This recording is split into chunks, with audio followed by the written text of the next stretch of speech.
Okay, here we are. The live stream is going. No live streams found yet. Let me wait a minute. Hi to anybody finding us.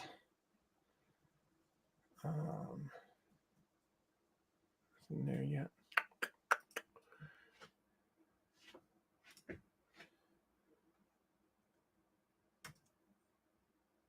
No live streams found.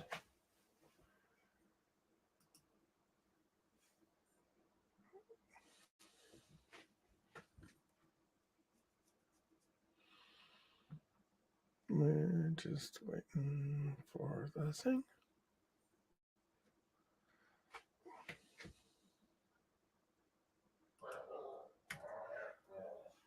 There we go. Now let me wait.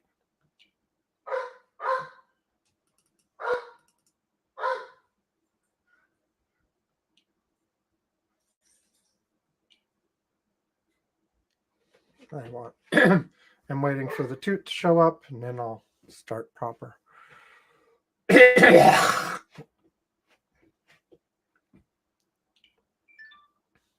we go. Okay, and I want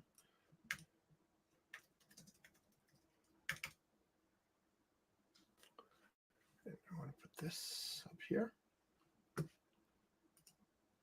There we go.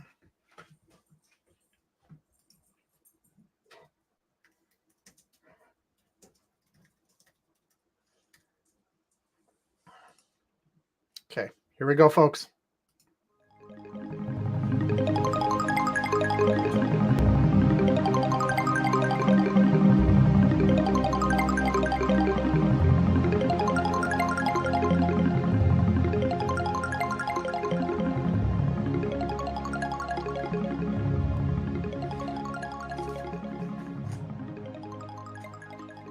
Welcome to Curmudgeon's Corner for Saturday, August 10th, 2024. It's 2044 UTC as it's 20.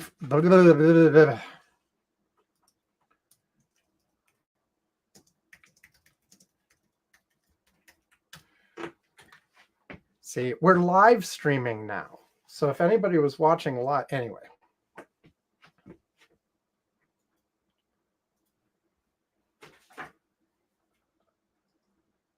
Welcome to Curmudgeon's Corner. It's 2045 UTC as we're starting to... You completely ruined my flow. Okay.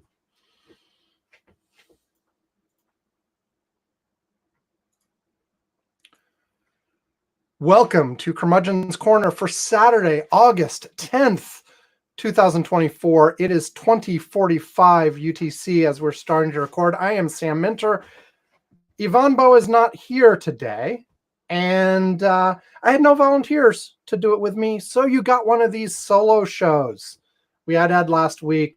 Yvonne will be back next week, as far as I know right now. So let me give you a little idea of the agenda.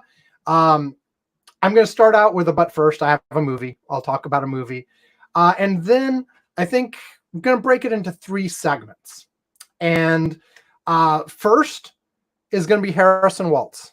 Waltz. It's not waltz. It's walls. Walls, not waltz. It's like the thing you walk into when you're not watching where you're going. It's not the dance. Anyway, Harrison Waltz. And we'll talk a little bit about them and their campaign and how that's going and the VP pick and all that, because that happened since the last show. And then we'll talk about Trump and Vance a little bit on the next segment, on some of the things going on that side of the campaign world. And then finally, we'll end up with an election graphs update. I'll update you on how the polls are doing and how that's looking as of this moment when I'm recording. It changes every day, because there are new polls coming out. But as of when I'm recording, I'll give you the update. That is the general plan. And yeah, it's fun. It's fun. Exciting and fun. And whatever. I'm doing this. You know how sometimes when I end up recording on the weekends, I end up doing sort of one segment at a time and then taking a long break and doing other things and then coming back to it. I have no idea. I might do that. Now that we're doing the live streaming thing, which by the way, youtube.com/@curmudgeons-corner, you can see like the live streams when I do this. If you subscribe and click the bell, you'll get some sort of notification, blah, blah, blah. Or if you follow the Curmudgeon's Corner account on Mastodon, which you can find the link to on curmudgeons-corner.com, there'll be a little announcement when I go live. But like, I was thinking, if I do it in segments now, then the live streams will also be in segments. And I'll be like, I'll do this for a little bit and then I'll come back later and I'll do it a little bit. It'll be a little weird, but whatever, it depends what I feel like. Because if I'm not doing it, and now my dog's barking, which, I yes. See, now what'll happen here is on the live stream, I'm just going to wait for him to stop. But I'll probably edit him out of the actual final version, whatever. Okay, hold on.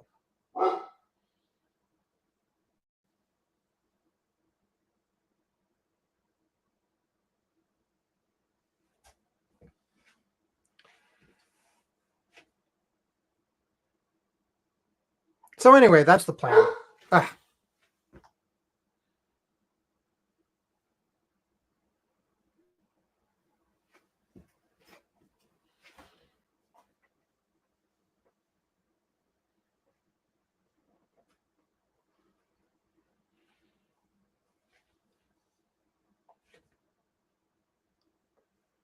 So anyway, that's the plan, and I guess I could just get started.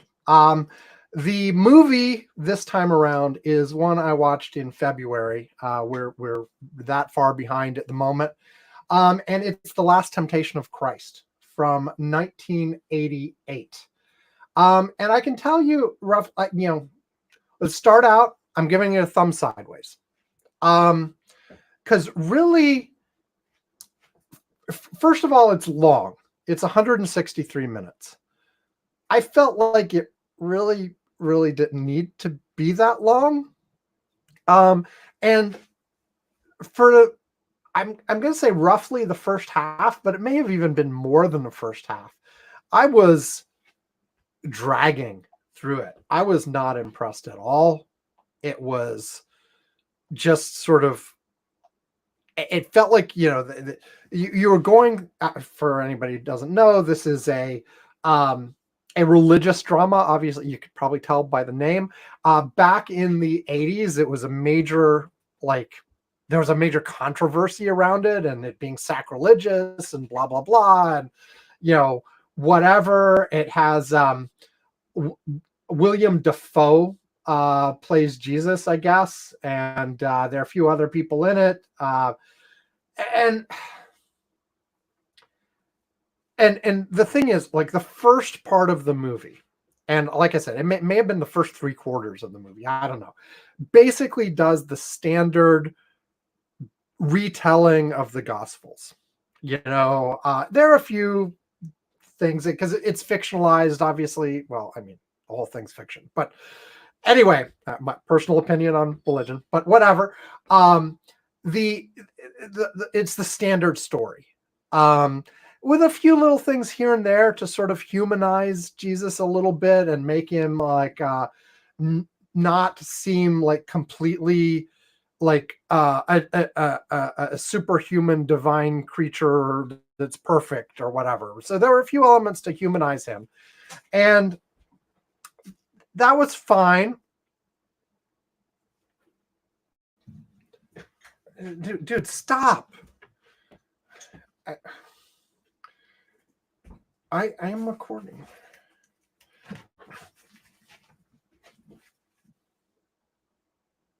Dude, come on. don't interrupt again, okay? Sorry for anybody watching the live stream. I get... You just smiled at that. Do you have permission to log into Brandy's account? Are you looking for... What are you looking for? I don't have information on her Meta account on my phone anyway. I don't think. And even if I did, you would need her permission, not mine.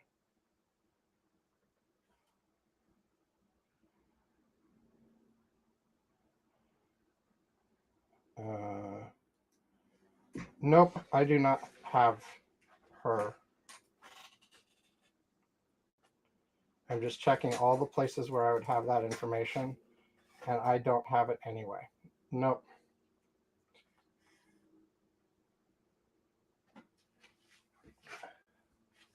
Okay.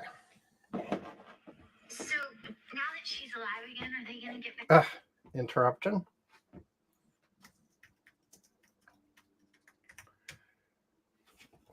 Okay.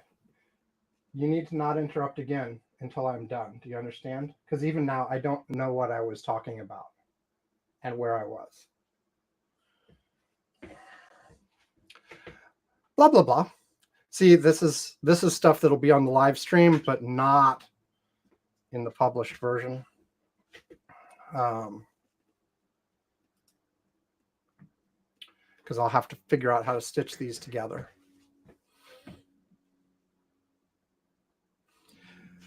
So like the first 3/4 of the movie, maybe it was a half, maybe it was 3/4. I don't know. It was the standard sort of biblical retelling of the story, of the standard gospel story. You know, Jesus grows up, he discovers he's got this special relationship with God, blah, blah, blah. And honestly, I was a little bit annoyed at that. I said it humanizes him a little bit, but not like a lot, actually. There was a lot that was sort of like, you know, oh yeah, he is talking to God. He is doing whatever. Although there was a constantly like, is he talking to God or is he mentally ill? You know, and that was very unclear. And I guess that's part of why people were upset about it. But his just the way he spoke and sort of these, oh, I'm calm and blah, blah, blah. It just really irritated me. I was like, the first half, I sort of alternated between mocking how like, oh, look, this guy really is troubled. Somebody should get him help. And just being annoyed by the tone he used and the way he talked, and then being annoyed more when it seemed like, okay, well, some of the things he's doing are real and there's things and I don't know, but it's still a fairly standard interpretation, and I felt like it was slow, it was boring, they were clearly trying to make him seem human, but he was still human in a way that was like, still seemed like, oh, he's not quite, he's not quite right. He's not quite relatable. He's either like being super good or he's not well or something. And it just never quite gelled for me. And it just was not clicking in an entertaining way for me. It was like, oh God, how much longer is this? Do we really have this much time left? But, and this is why I end up at a thumb sideways instead of a thumbs down, I liked the ending. Because the ending, and I spoilers here for, you know, 1988. How long ago was that? Oh God, too long. Let's not do the math. I'm trying to, it's 30 some years. Anyway, spoilers. The bottom line is that, and this I think is the thing that causes the title, The Last Temptation of Christ. It's the thing that caused most of the controversy. I mean, some of it was the stuff before this when, he was clearly tempted by Mary Magdalene and, had some human frailties that, came to play. But the key here is while he's getting crucified, he's basically offered a chance at a normal human life. And it diverges into an alternate history where he walked away from the crucifixion and went and got married, had children, lived a good long life, and the history of the region played out in the background around him. And this was the last temptation, to not end up crucified and become the savior and all of this kind of stuff, but live a nice human life. And then sort of at a certain point where that has gone on for a while, he's basically given the choice of like, look how things are going wrong in the world because you didn't make the sacrifice. Here you go. Can you go back? And then, he makes the choice to go back and have the crucifixion play out as the Bible story had originally said. That's the last temptation that was being talked about. This was an adaptation of a novel as well from 1955. So, I have not read the novel. I've only seen the movie. But I liked the ending. I thought that was actually creative and interesting and a nice spin that was doing something different that I had not seen before with this. And I'm sure others have, of course. But like it was actually like that part had my attention. That part had me being like, oh, this is cool. This is a nice, like, it's diverged from the Bible story. And now we're talking about something that's more interesting. It's just that to get there, you had to slog through like 2 hours of a not particularly great retelling of the standard Bible story. And, I mean, there are of course many movies of the standard retelling of the Bible story. It's just this one didn't really do it for me for that part of the movie, which was most of the movie. Which is why I give it a thumb sideways. If it had only been the standard story of Jesus's lifetime, then I'd be like, oh, okay, it's interesting in that it's kind of gritty. They tried to make it seem a little bit like a little realistic in terms of, the I don't know, things are dirty, the technology of the day, I don't know, not super realistic, but it has the gritty sort of aspect of things. Some things were still stylized, but it was long and boring, and I didn't like the affect of the characters. That sort of this, they're not quite fully cartoonish, but they're also not quite realistic, and it's sort of this uncanny valley in between. And so like that part of it just really didn't grab me, and it was a slog to get through. I don't know how many different sittings it took me to get through this. Alex and I watched this together. Alex and I watch all this stuff, so. But yeah, but the last little bit was actually interesting and thought-provoking and was like a nice twist. And, so overall, thumb sideways. And that's where we are. That's enough movies. Next week, I'll do Yvonne's favorite that got added to the list because he mentioned it a couple times. And coincidentally, actually came up and got watched like the week after the last time you mentioned it or something, which is Howard the Duck from 1986. But we'll do that next week, assuming no major breaking news that throws the whole agenda out the window. Okay. I'm going to take a break. And yeah, so here's a spot to listen to, enjoy the break. And I think I'm going to just keep going, at least for now. We'll see how it goes. Boom, here comes the thing. Or I guess I should say boom after I hit the button, but then I'd step on top. Whatever. Here you go. You're supposed to say do, do, do. Do, do, do. Alex Amzela! Alex Amzela is awesome. Its videos are fun. And today, once again, we have one of our most loyal subscribers here to tell you how awesome Alex Amzela is.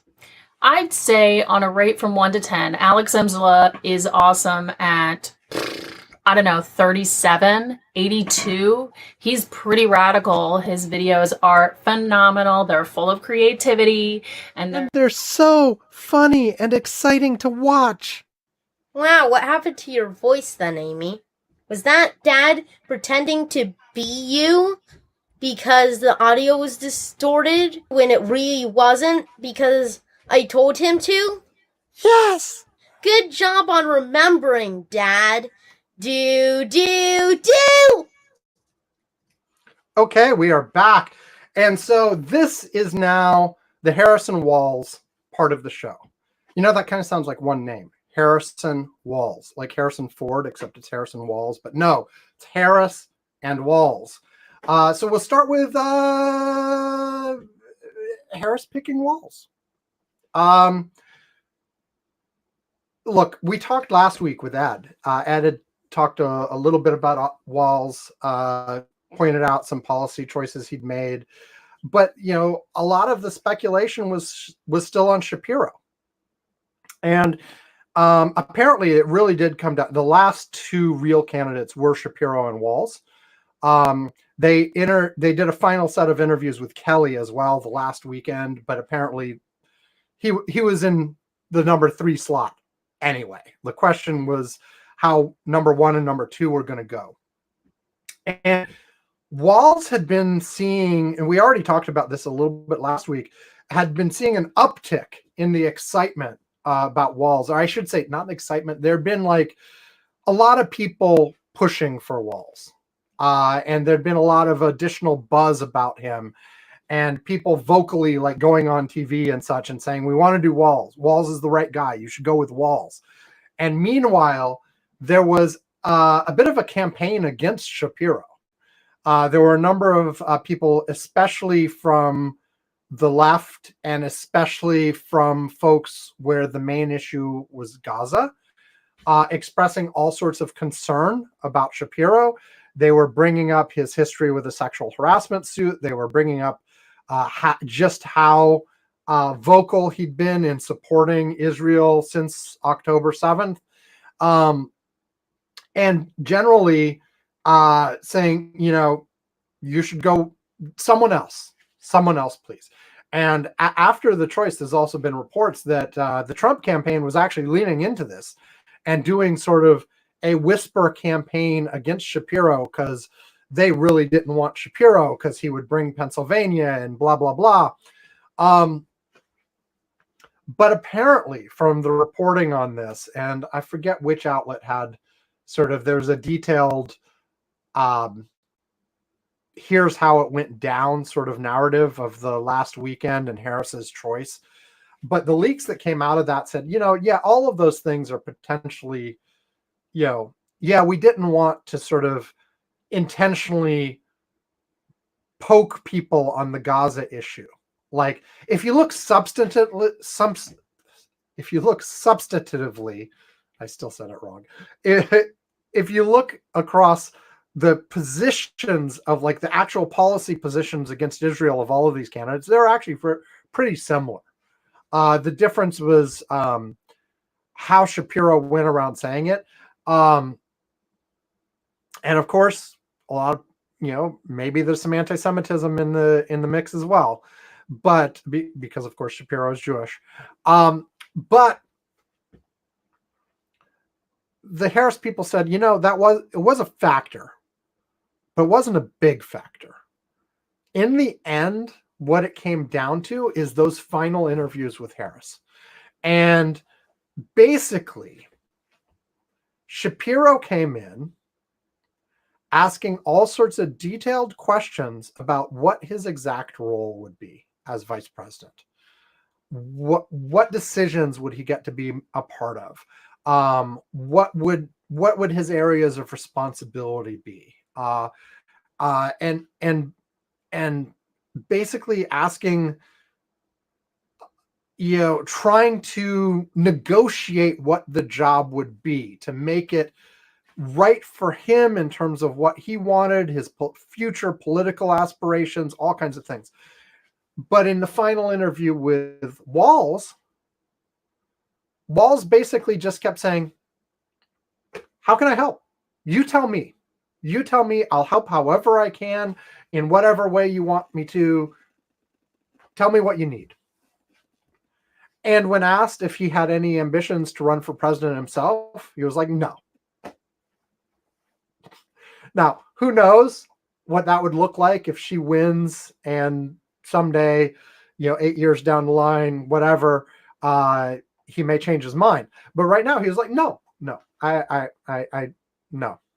Just tell me how I can help.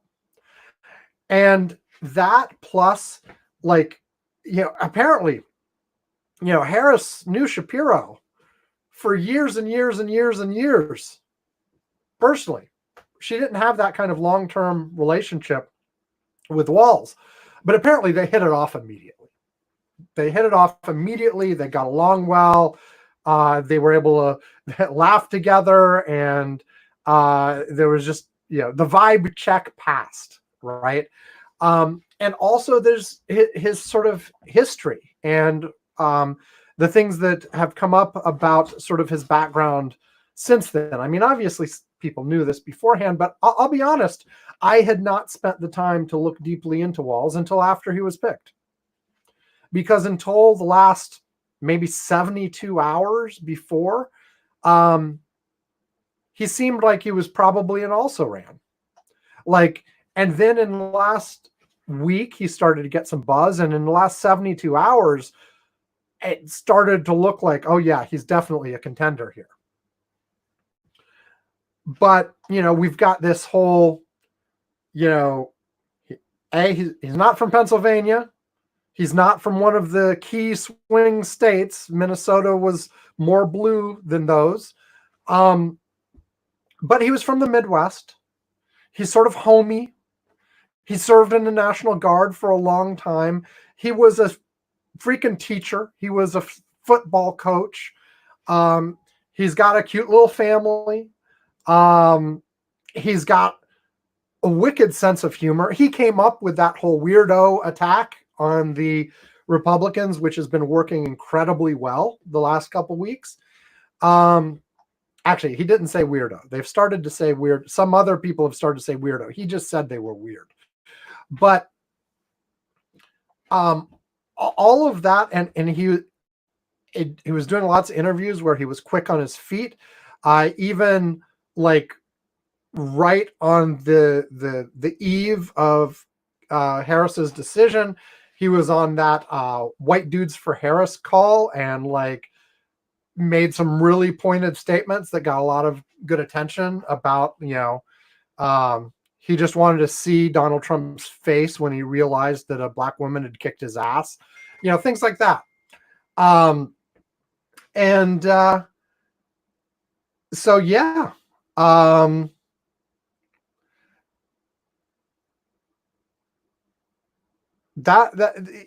So she picked him. And since that pick, he's been blowing it out of the water. He has been doing great. You could see like when they did the first event together in Philadelphia, she talked first, introduced him, then he came on and talked, and you could see her behind him on the stage. And when he got certain zingers off, I mean, for God's sake, he made a couch joke about Vance, and in such a way that, if you are not terminally online and don't know all of that, then it would just go over your head. It was like he was talking about him getting off the couch, and it'd be like, he implying he's lazy because he doesn't want to get off the couch. But if you've been following, the zeitgeist, then you know all about the stuff about the couch, which again was just some guy made it up. Like, who knows what he has or has not done with couches, but some guy just made it up. And yet it is a meme, and they've had to respond to it, and they've had to go anyway. But he made that comment, and you could see her like behind him, nodding and smiling and being like, yeah, I made the right choice here. And it wasn't just that comment. It was several other points where, you could see her being satisfied with her choice because of the way he was sort of bringing it. Now, Shapiro at that sort of launch announcement also gave a speech, and was a very rousing speech, and put his support 100% behind Walz. And it's clear he's going to be part of this campaign. He may end up in the administration later, or he may end up staying governor of Pennsylvania for a long time. Who knows? But but Walz has been doing great. And I've been watching, like, one of the things that, was going around on TikTok while he was governor. I mean, he's still governor, but he's made a whole series of like social media posts with his daughter when she was a teenager. I guess she's like 22 now or something. There's a whole like history of videos of him and his daughter from like when she was 15 up to the present, where they're just doing things like father-daughter things and being funny and being relatable. And and meanwhile, like, he's got like, the camo hat has now become part of this, and it's like one of those, like, the camo hat has been a signifier of right-wing MAGA kind of orientation for a long time. And there he does his little, they do the mocked out phone call of like, we're going to call and tell you that you're the pick, and we're going to have cameras everywhere and blah, blah, blah. Yeah, of course that's planned out. But he was wearing that hat there, and now they've got camo hat merch with Harris Walz on it. And it's been pointed out that look is similar to a Midwest princess look. I think that was Chapel Roan. Was that Chapel Roan? Let me check.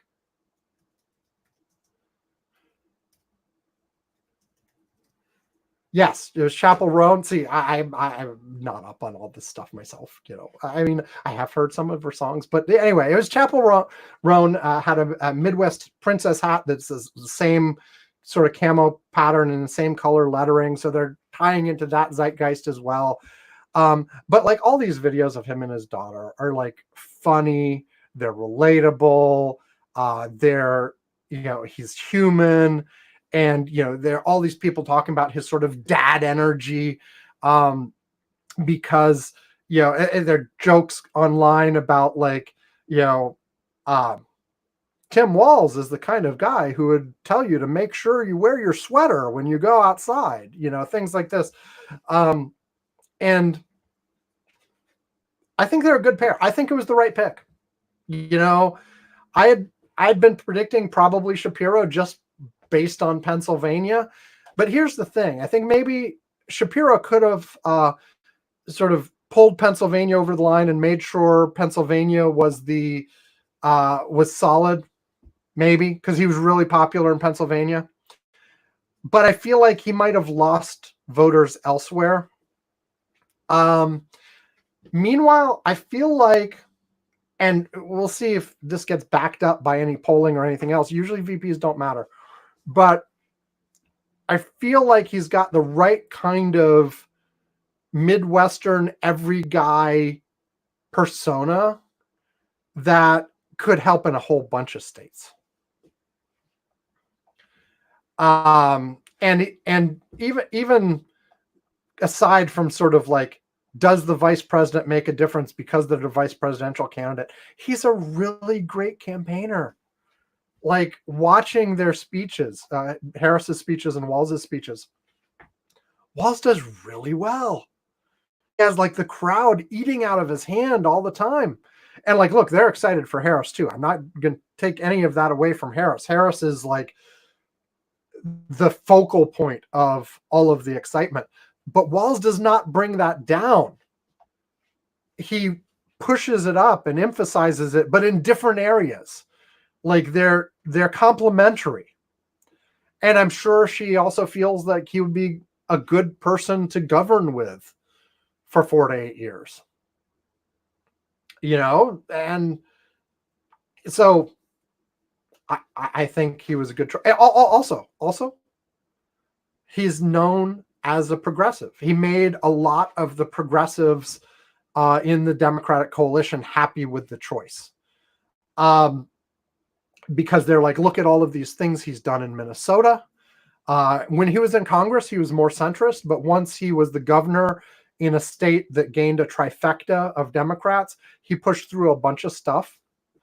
Now, you know, people, there were a whole bunch of sort of never Trump Republicans who expressed disappointment at the choice. They were really hoping for Shapiro.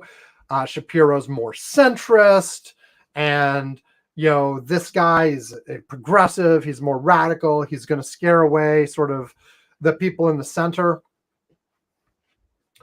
And look, my take on that is that it's actually about time for, look, I've said this before. I'm going to say it again. It's time for Democrats to stop running scared from their values. We don't need to cater to how can we water down everything to the point that we can convince some sliver of conservatives to come over the edge. The fundamental issues at play, when you poll the issues themselves, Democrats have, the Democratic position has 60 to 70% majorities. Like overall, like we're a 50-50 country. We're split right down the middle right now. There's no question about that. And there's some issues that the Democrats are behind on. Like immigration, for one, is one where the Democrats always poll a little low. And there are a few others like that. But on the sort of these key issues that are here over and over, and the economy too. For whatever reason, Democrats poll badly on the economy right now, even though economy is going great by all the empirical standards.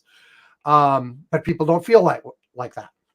But on all of the social, I mean, like one of the things they're like, you know, pointing to when they talk about him being progressive is making sure that kids have free school breakfast and school lunch in Minnesota that need it. This is not a super controversial position. Most people are fine with school meals being paid for out of taxpayer dollars. Oftentimes people are fine with that being for all kids, but certainly for the kids who are at need.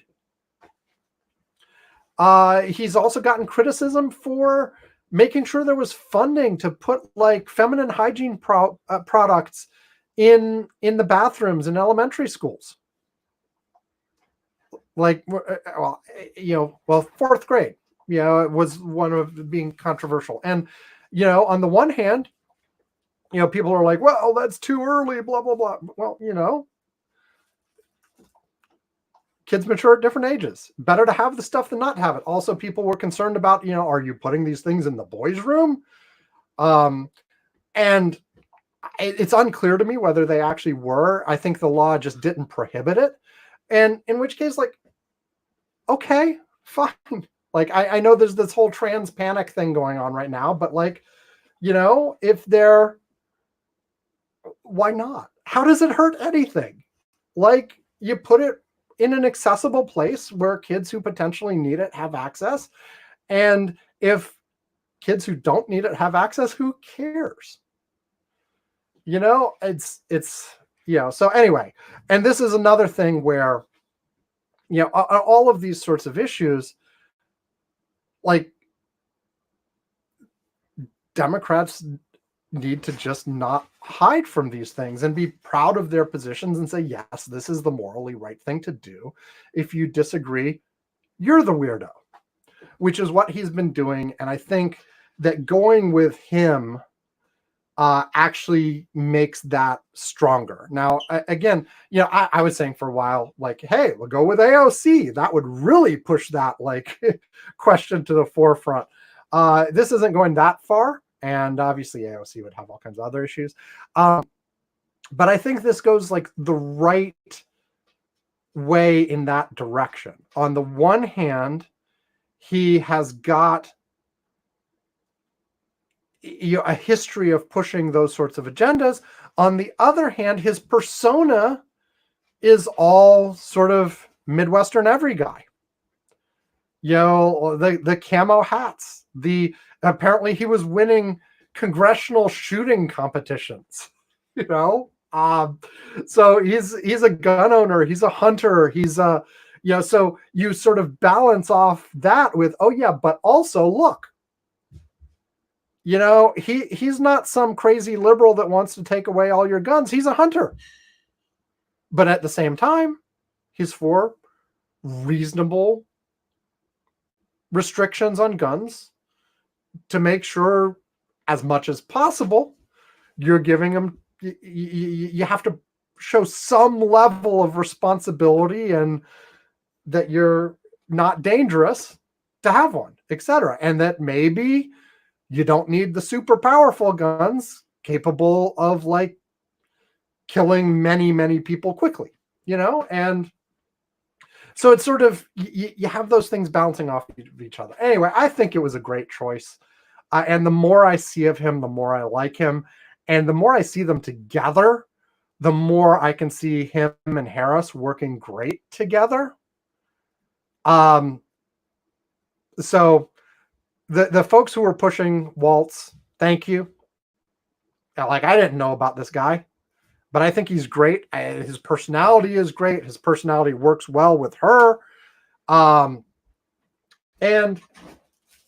he's fun to watch. Like, he's a funny guy, and he's personable and whatever. And I think their chemistry is obvious, like on the stage as well. Like I said, they complement each other. It's not like he's her clone. It's also not like people Hillarized. People criticized Hillary Clinton for picking not Herman Cain, the other Cain. Anyway, Tim Kaine. There's Tim Kaine, right? Yes, Tim Kaine, as sort of the boring white dude who would stay in the background and not rock the boat, not take attention away from the top of the ticket, blah, blah, blah. And on the one hand, hey, Walz is, white dude. He's almost exactly the same age as Harris. He's like 6 months older, I believe, but he looks a lot older. So he sort of brings that older white guy vibe. But at the same time, he's not boring. He's not quiet. He's not staying in the background. They are clearly working together, and she is lifting him up. She, as much as he is pushing her up. And anyway, we'll see how it goes. But so far, very exciting. And they've been going around the country having the rallies in the swing states that have all been huge, sold out at large venues. And, there have been a number of comparisons. Like there's some that are unfair. Like there, yeah, the most recently, Donald Trump had a rally in Montana, and on the same day,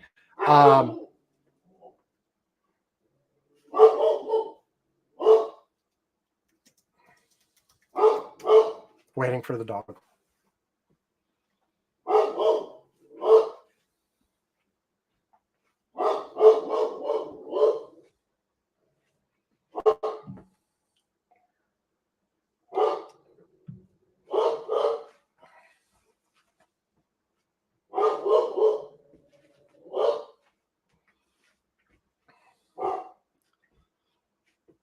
Nobody's here watching live, but if you're watching this on replay,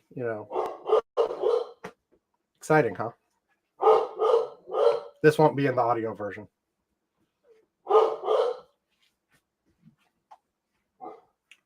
The trick here is me remembering what I was saying before the interruption.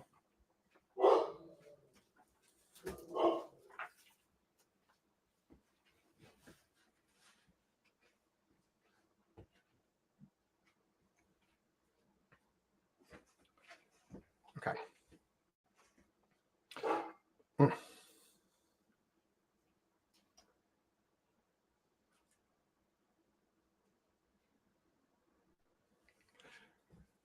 There were a number of comparisons of when of the rallies on the Trump side and the Harris side. Some of these were unfair. Look, the most recent Trump rally, he had been a while since he'd had one, was in Montana, and it was on the same day as a Harris Walz rally in the Phoenix, Arizona area. And people pointed out, like, the local Phoenix metropolitan area has like 5 times the population of the entire state of Montana. So yeah, the Montana rally is going to be smaller anyway. And so maybe that's not quite fair. And they were also comparing a few Harris Walz rallies to ones that was just Vance by himself. Also probably an unfair comparison.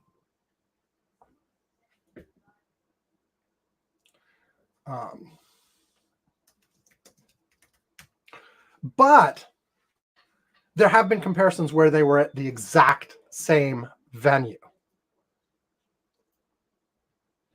Hold on. Alex, I think your food has arrived.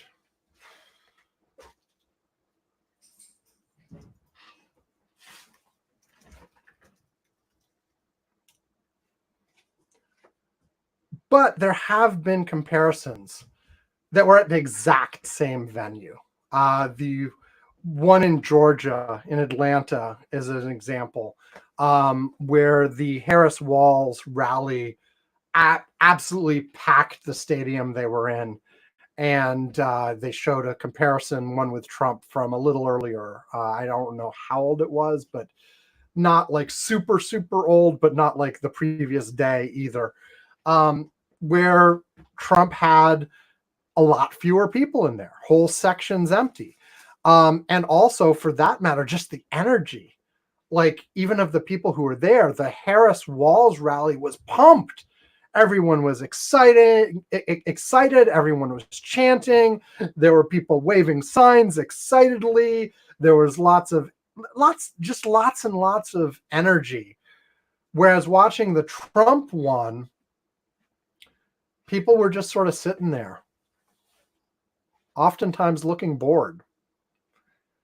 A few minutes of, you'd occasionally get the reaction, but like there was a substantial difference in the energy levels there.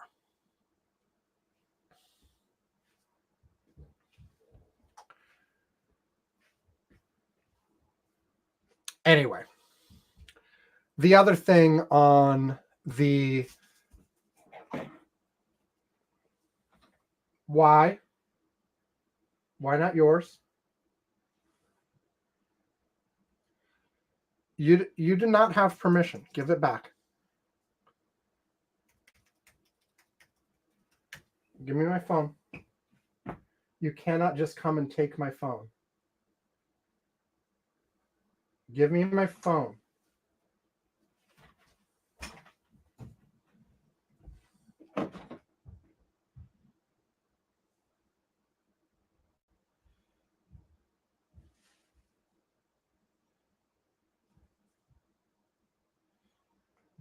Okay.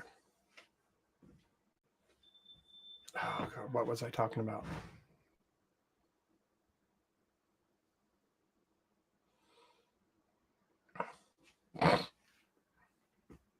It is much better doing these when he is completely occupied with something else.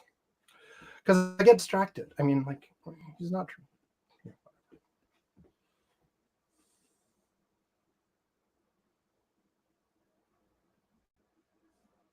Yeah, I was talking about energy levels. And then I was about to. Right.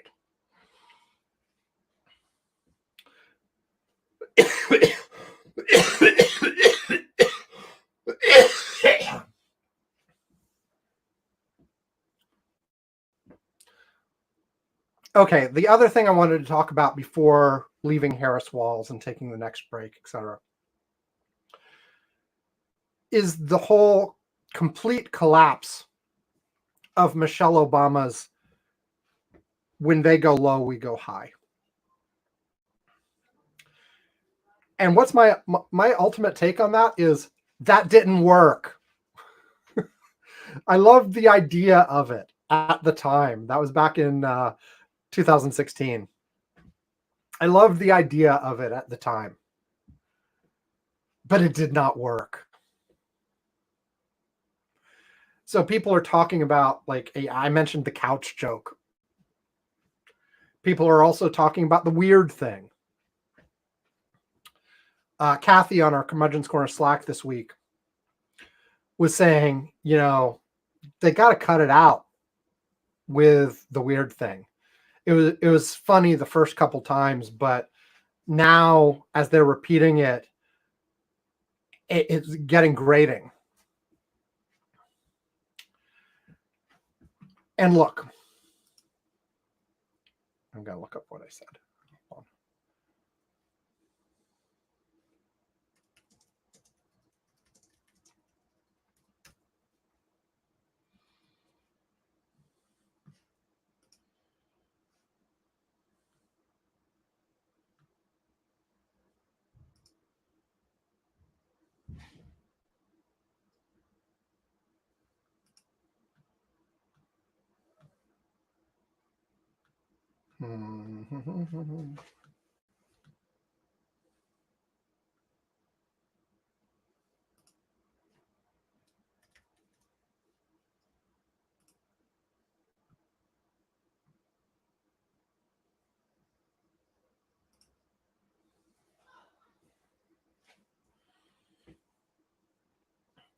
So I replied back on our Curmudgeon's Corner Slack about this.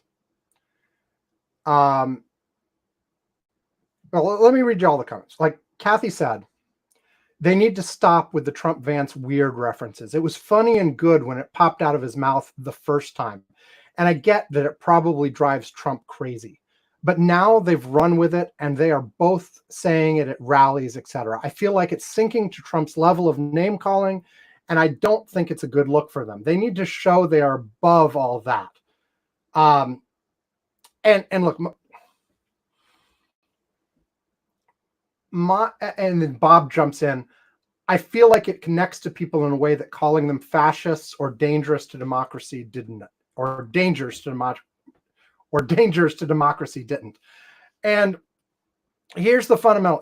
Look, I'm going to paraphrase what I said on the Slack, but dangerous is appealing. I think we might have mentioned this last week on the show, but dangerous is appealing. But people don't want to be associated with weird or creepy. Of course, your MAGA true believers are just going to dig in. They weren't going to flip anyway. That's not the target for these things. Meanwhile, it energizes those of us who felt this way for years and are having our feelings validated. I mentioned before, like the Democrats have for years been in sort of this defensive crouch. Like whenever like these sort of fundamental values come up, have sort of been like, yeah, maybe we are the weirdos. Maybe we're the ones who are out of touch. maybe the Republicans really do represent sort of the real America. That's why you get all of these, let's go talk to people at a diner in Missouri and see what they think, this kind of stuff. But it validates the core constituents of the Democratic Party that no, you're not the one that's out of step. They are. Trump and Vance, and frankly, yes, also the people who support them, they're the ones who are out of touch. We need to get back to the area where, Yvonne and I have talked about how Trump sort of gave license to all the racists and misogynists to be open about that. Whereas before, they were out there, but they were hiding. They knew that wasn't acceptable in public. But no, let's bring that back. Let's look, no. They're the ones who are out of touch and need to be shunned. They don't get to claim the mantle of normalcy. Not anymore. We need to be done with that. They're the ones that the modern world has left behind. This is the Democrats reclaiming the ground of the normal person. This whole thing that's been going on for decades with the Republicans trying to claim that they're the real Americans, they're the normal ones, and the left-hand side of this political spectrum were the deviants and the weirdos. No more. They're the freaks, and it's time to be loud about it, especially like in this world, like where the MAGAs have taken over. It was an entirely different world when we were talking about George W. Bush or George H.W. Bush or Romney or whatever. Like maybe obviously there were some of these people in the background supporting them anyway, but those people were, even when they held despicable views, were somewhat more normal,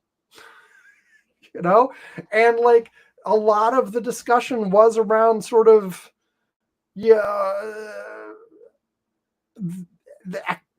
tax rates and economics and like, is approach A or approach B better at getting this? We've moved into an area where the fundamental disagreement is not on the method to get to a future that everyone agrees on. It is instead a fundamental difference on what that future is and who is included in that future as a first-class citizen. And what's left in the Republican Party that has not fled already. They're the freaks. And it's time to be loud about it. Now, do Harris and Walz themselves have to be making couch jokes? No. Both Bob and I in the Curmudgeon's Corner Slack agreed on this. There are plenty of surrogates who can do that for you. There's the whole internet is excited about that meme, and I don't know how long it'll last. It already shows signs of fading out. But, you can do that wink or a nod to the conversation that's happening online once or twice, but then you don't have to push it. They don't have to discourage other people. They don't even have to talk about it. They just do the wink or a nod a couple times. But I think the weird thing is different. I think it is fundamentally, it triggers the people it's aimed at because they are, it's not like the sexy sort of opposition.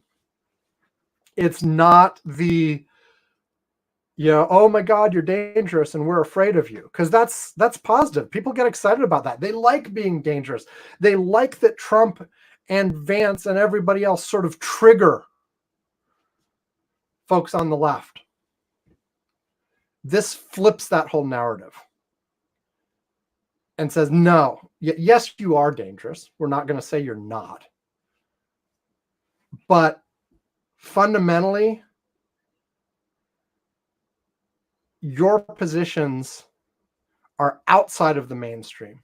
Your positions are minority, weird positions. What you are advocating for is unpopular.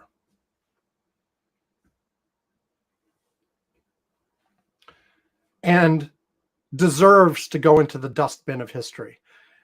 It's not, no, we're not going to idolize some mythical point in America's history that you guys think was perfect. Especially if it's not the freaking 1950s or 1890s. Come on.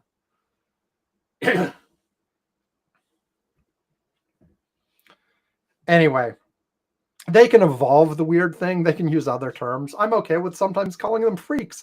I'm okay with, sometimes calling them creepy.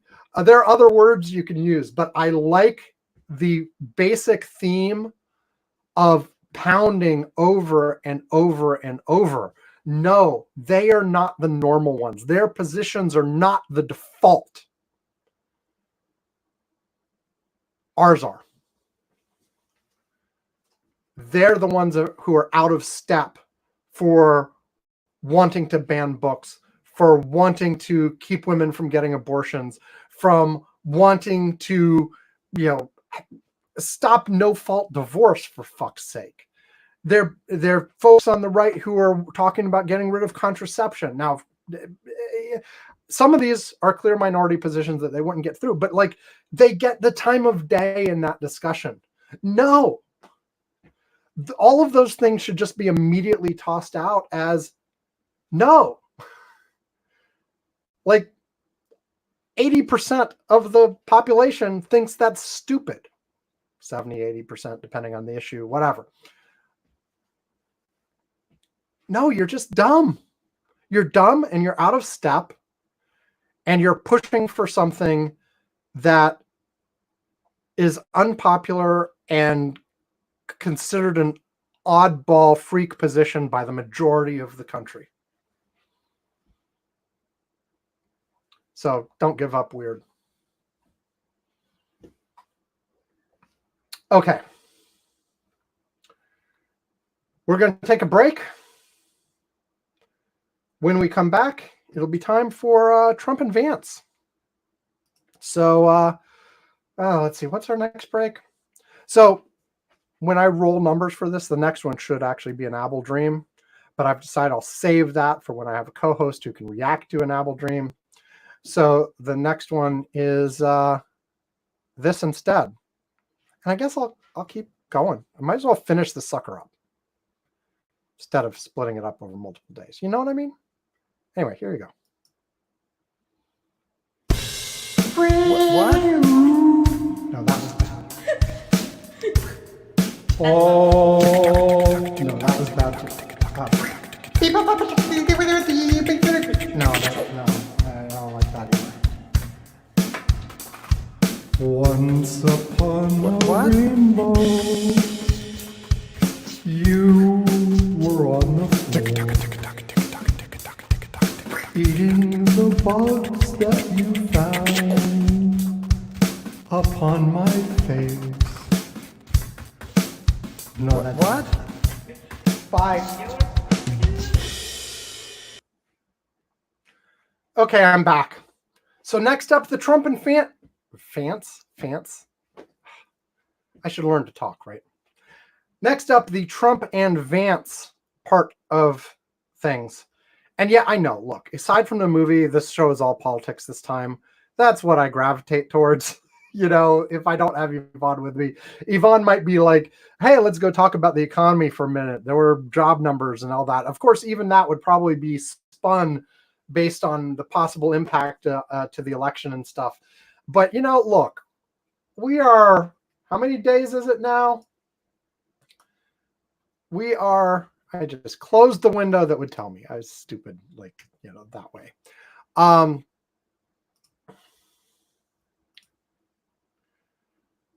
As of when I am recording this, 87.1 days left until the election. well, not until the election, until the polls start to close and we start getting results. People will be voting like a month from now. The very earliest of the early votes starts in like mid-September sometime. That's a small trickle. More come later, obviously, but we're less than 90 days away. It's going to be all politics, pretty much. It's straight through until the election. That's just how it works. But anyway, the Trump Vance folks. So questions that have been coming up. First of all, now that Biden has dropped out, there's more and more discussion of Trump's age and Trump's mental ability and what's going on there. Now, I still don't think there's as much of that as was being discussed about Biden, and I think that's probably a problem that should be fixed. But first of all, Trump essentially disappeared for a while. He, after the Republican convention, he basically took a few weeks off. And you didn't see him. You saw Vance going around and having events, but not Trump. He had like one after the conventions, I think. Now, the charitable way to put this is, okay, maybe he was traumatized by the assassination attempt. That would be fully understandable. Doesn't want to do big public events anymore because look what almost happened. Look what did happen. But I'm not sure that's it. Now, of course, there's a whole, like, how would Trump react to that? Like a normal candidate who didn't have sort of Trump's issues could actually like admit that and talk about it and generate it into a plus. I'm not saying like, oh, I'm scared, so I'm going to go cower in the basement. But somebody who, like, if this had happened to Walz, we were just talking about Walz, he could go on TV and give interviews about how, yeah, this shook him up and it changed his views of the world and he has to think a little bit different about things and, blah, blah, blah, blah, blah, and come off as human and thoughtful and whatever. Of course, Trump can't possibly do that. That his psyche would not allow that. But maybe he's hiding a little bit because of that. It also seems a little bit like it's still him just not knowing how to deal with Harris as an opponent instead of Biden, because everything had been around Biden. And this is an entirely different dynamic. And so maybe they're recalibrating. Like he said, in response to some criticisms about not being around, two things. One, he was like, look, I am campaigning. I'm talking to a lot of people on the phone. I'm raising money. I've had a few interviews, blah, blah, blah. He's just not doing the rallies and stuff. He also said that he is giving them through the Democratic convention. Like they're going to have their convention and then he'll sort of resume after that. Well, I guess that's very nice of him. Like that doesn't sound like it is sort of in the past has been somewhat traditional for the other campaign to lay low a little bit actually during the other party's convention, but not the time in between, especially if there's a long time in between, like we have this time. Like sometimes they're only days apart, but this time we've got weeks in between. And yeah, I don't quite buy it. It's like, oh, we're giving them some polite deference. We're giving them some respectful time to do what they need. Does that sound like Donald Trump to you? No. But then he decided to come back from that because, like, apparently all of the attention that Harris has been getting while he's been doing nothing. And, during this, Biden drops out, Harris takes over, Harris picks a VP. There's all this massive excitement, and she's been getting all the press. Nobody's been paying attention to him. And apparently that was really getting to him. And then the coverage of her big rallies and all of this kind of stuff. So he held a press conference. And at first people were talking about, is it really going to be a press conference? Is he going to take questions? He did take questions. Now, there were no follow-ups. The questions weren't like hardball questions for the most part. And what it ended up being is, there was a sporadic question asked by an interviewer, but basically it was Donald Trump talking and rambling, just like he does at his events, just sort of going off prompts from the reporters.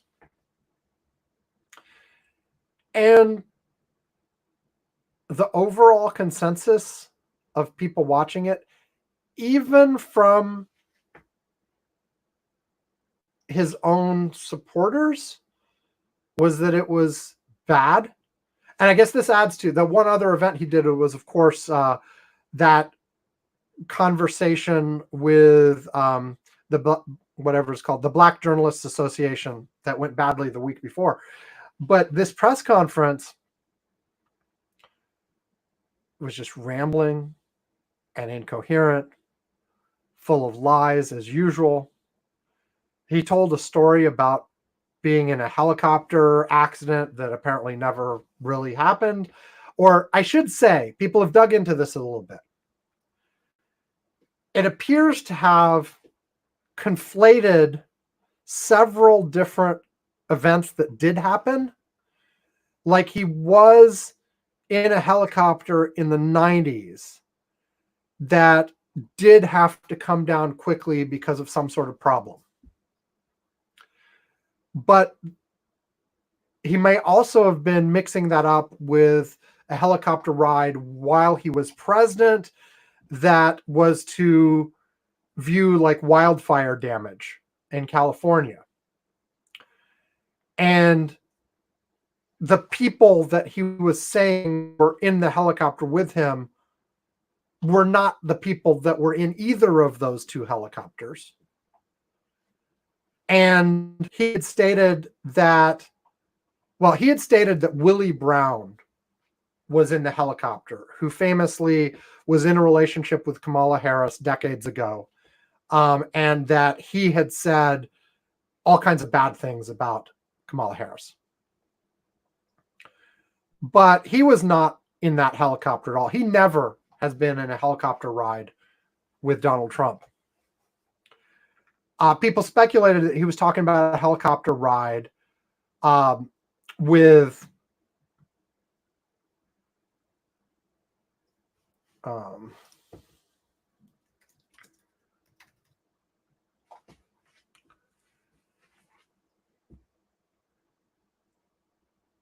hold on, finding something.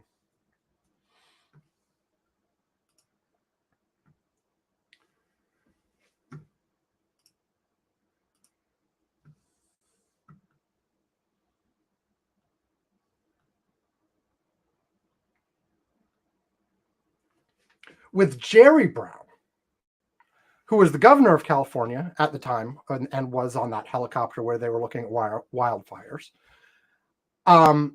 But Jerry Brown, first of all, hard to get Willie Brown and Jerry Brown mixed up, other than they're both have the last name Brown. But he says, we didn't talk about Kamala Harris at all. Hold on.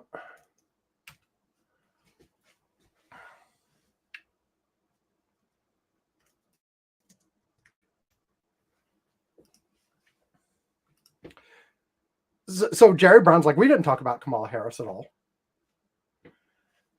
Meanwhile, in the 90s, apparently, it was a state senator named Nate Holden who was in the helicopter with Donald Trump that actually did have issues.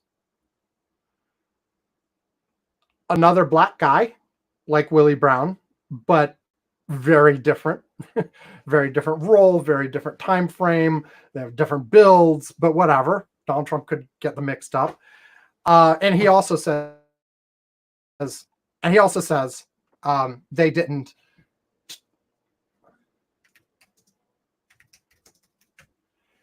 And he also says that they did not talk about Kamala Harris at all. So, like, it seems like this particular event is A, Trump conflating a bunch of things, and B, making up some additional embellishments that actually had nothing to do with it, that would serve his story for some reason. Now, Trump is protesting this, says he has records, says, everything is, everything he said was true and blah, blah, blah. But, this is a typical Trump pattern. This has happened for a long time. This is not new.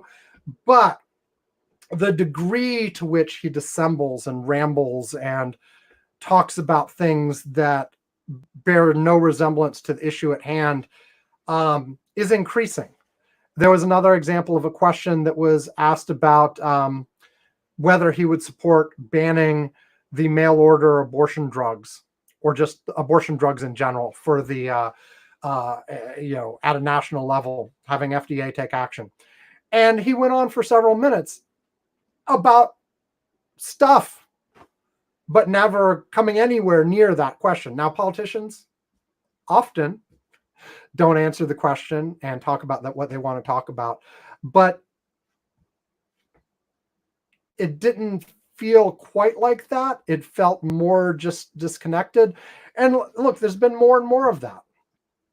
And so the question is, are we going to do the deep dives into, is Trump competent? Is Trump up to the job? Is Trump suffering mental decline? Blah, blah, blah, blah, blah, blah, blah. Of course, the answer to that is twofold. One, yes, he clearly is declining from where he was 4, 8, or longer years ago. But two, and one of the reasons that people don't dig into this as much, he was never competent for this stuff. Never. Not a, so is he worse now? Yes. But he clearly was unqualified for the position in 2016 too, and people didn't give a shit. So I don't know, but unlike when Biden was in the race, now that the opponent is Harris, the Democrats can make this case. They can talk about Donald Trump's age, his incoherence, his confusion at times, his general mental state, and whether he's up for it or appropriate or whatever. They can make this an issue now. They couldn't when Biden was there because, everything we know about Joe Biden's age. I would argue that no matter how much, with all of the decline that we've talked about Biden potentially have, he's still miles better than Trump ever was. But as long as Biden was there, the Democrats couldn't make that argument because it would just be tossed right back in their face. Now they can. Now they can talk about, look at Trump appearing to be sundowning himself. And, he's incoherent and he doesn't know what he's talking about and XYZ.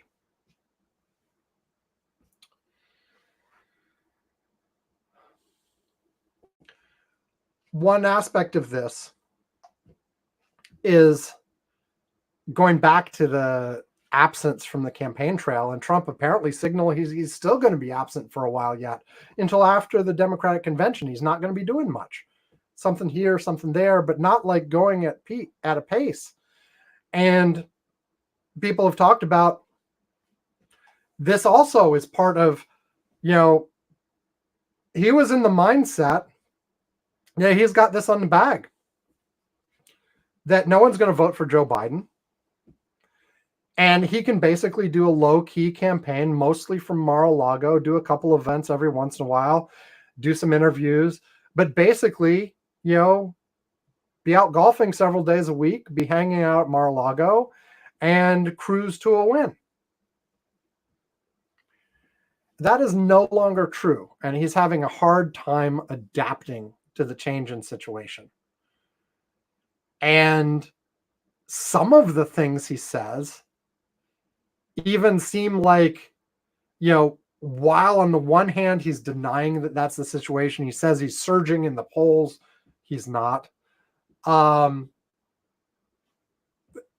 of this kind of stuff. Is he going into sort of a self-destructive spiral where he's just sort of curling up, letting things happen to him? I don't know. Maybe the last couple of weeks have been that. Maybe he'll pull out of it and you'll see more of the old Trump, I guess. But, and some of them may just be the comparison, because he looks older. He looks more feeble. He looks like less competent even than before. And maybe I'm convinced some of that is real, but it's also just the comparison. Again, like, stick him next to Biden, then it's oh my God, we got two old men. They both suck. Stick him next to Harris, and he doesn't have her energy. His criticism of Jeb Bush was low energy. Well, in comparison now, who's the low energy one? Donald Trump is. And so, is he quiet quitting? Is he sort of not giving it his all and sort of recognizing that he's in trouble? I don't know. I feel like, his impetus for running again still was like, he doesn't really want to be president again. He wants to get away from all the legal shit. And his best way to do that is to win. And then he can make the federal cases go away and pause the state cases because they won't want to do stuff while he's in office. And, and by the time he finishes another 4 years, he may be dead anyway, or they'll drop it just because, oh, look at the pitiful old man. I don't know. But, or for the federal stuff, yeah, he'll come up with other things. But the main thing is,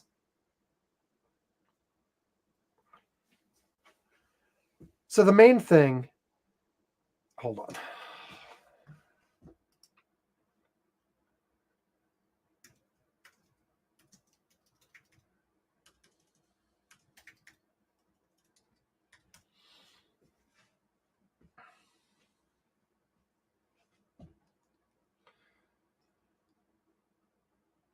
I don't know.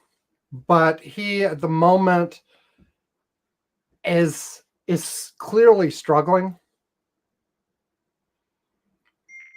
Hold on.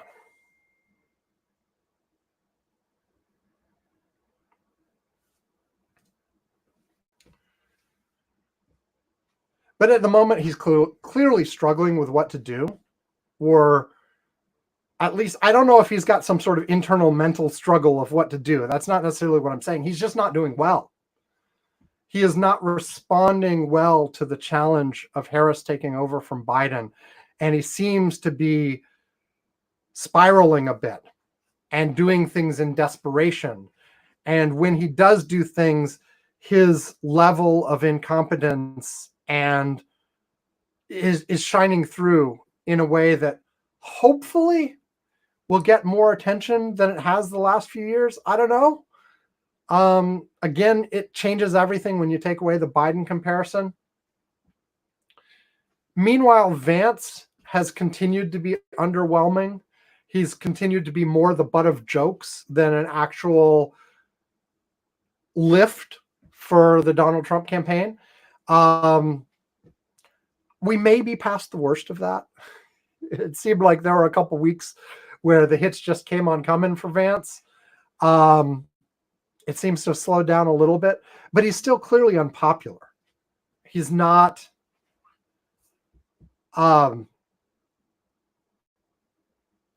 doing a lot to help, and arguably he's been hurting. When Trump was asked about the weird comments recently, he said, "Oh, but they're not talking about me. They're talking about JB or JD." And no, sorry, they're talking about both of you. But JD has definitely been the lightning rod for those criticisms, because Donald Trump has never really cared about any of the policy issues. It's clear that he can change policy positions at a moment's notice if he thinks that will help him. JD actually seems to be a true believer in certain areas, especially some of the weird versions of family values that basically, the purpose of a woman is to have babies, and that sort of thing.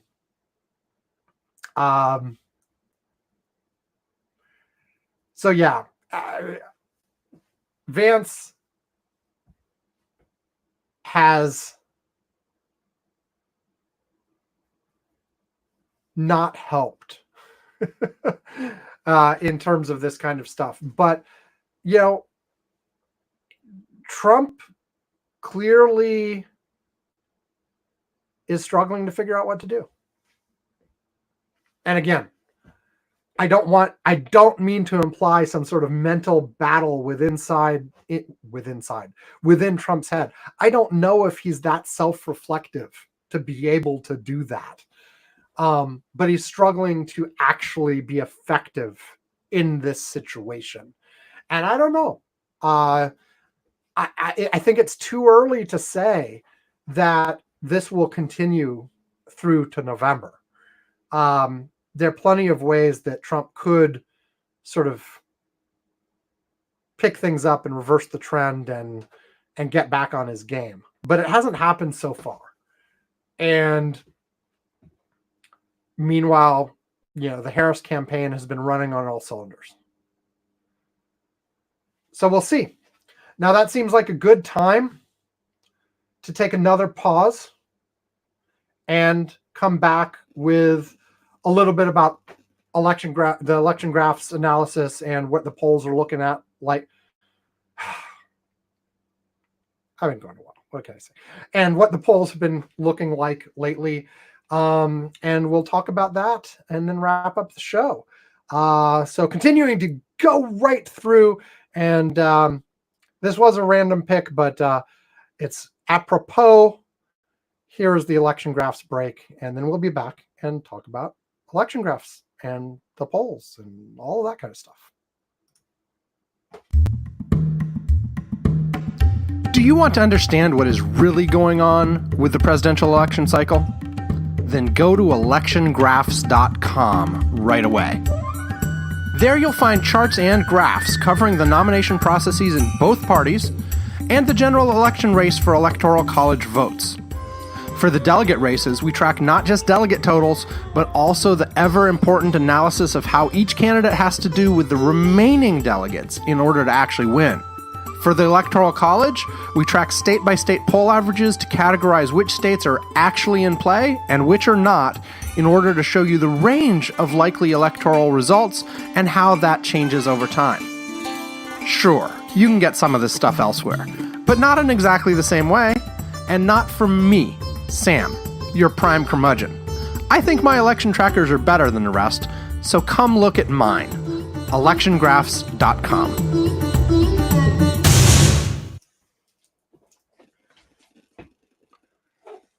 Okay, hold on one second while I look stuff up.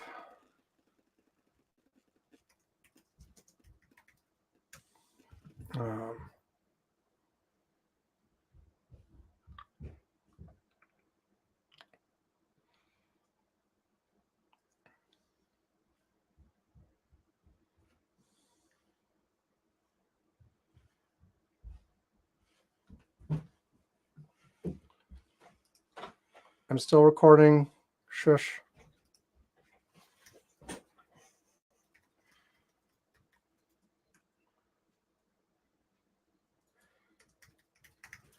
Just looking something up before I continue.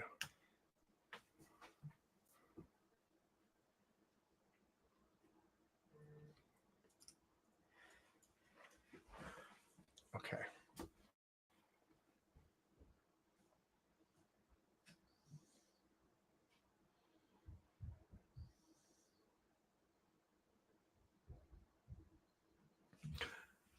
Okay, we are back. So election graphs. First of all, I think I'd mentioned how things were surging in Harris's dog. Hold on.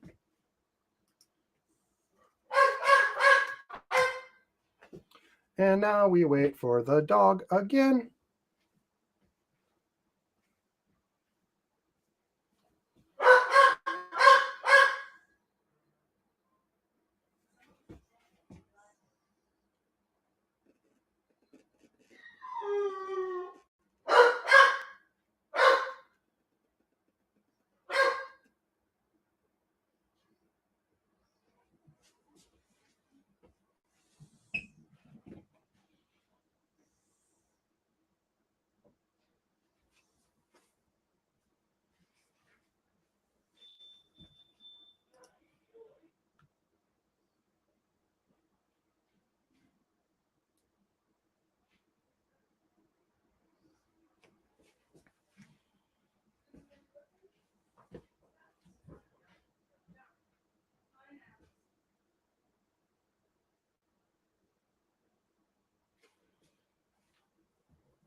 Okay.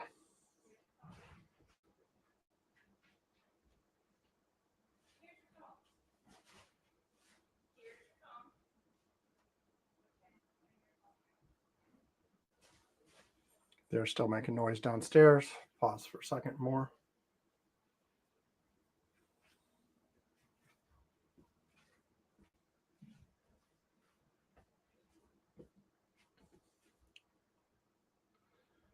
So I'd been talking about how Harris was surging and all of that kind of stuff.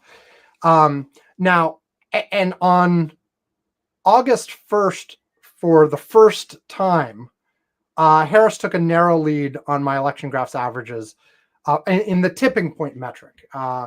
Again, for those of you who don't remember, the tipping point is the margin in the state that would put the winning candidate over the edge to win. She took the lead on that on August 1st. In my distinctions most people won't care about. August 1st was the date where we got the polling data that indicated she had gone over. But of course, those polls were for a little bit earlier. So if you look at the date when it looks like that happened, it was July 27th was when she actually had polling averages that, put her in a very, very slight lead. And that's because Pennsylvania and first Michigan and Wisconsin, and then later Pennsylvania went on to the blue side of the line. It looks like now that we've got polls going back a little bit, on my tipping point metric, Harris hit a maximum on July 29th.